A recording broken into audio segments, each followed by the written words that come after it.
विश्राम हो। दूध मारी लेके भोला जी के नाम हो। धन की चिलम जहाँ हो विश्राम हो। दूध मारी लेके भोला जी के नाम हो। आइल बजल ढारे के समय बम जल्दी से काबर उठाई। डीजे बजाते गाते जल ढाटे जाई। बम मते सिहट बम मचाई। डीजे बजाते गाते जल ढाटे जाई।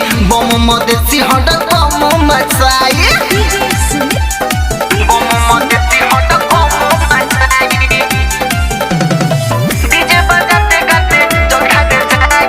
बम मते सिहट बम मचाई। बस में न बैठी बदल जाई झुमते। सावन के रिम झिम बारिश में भिंगते।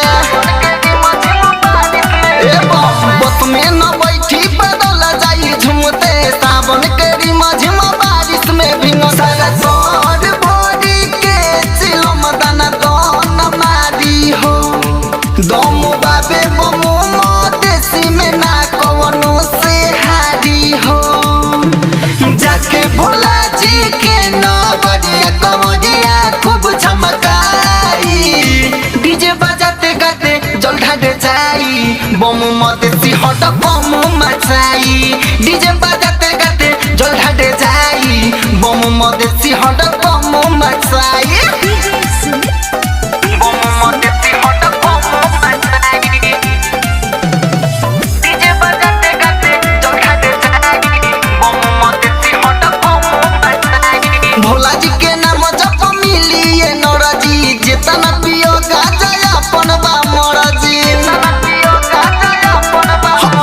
बाबा जी के नाम जप मिलिए नौरजी। जेतना पियो गाजा अपन बा मरजी। लपलप करी कमर जब कहवर लेके चली। बोली सहजब बम बम नारा गली गली गुजी। डीजे पर चढ़े के नावल निसर अनजोई के गाना लगाई। डीजे बजाते गाते जल ढाटे जाई। बम मते सिहट बम मचाई। डीजे बजाते गाते जल ढाटे जाई। बम मते सिहट बम मचाई। उगना रिकॉर्डिंग स्टूडियो परथवा।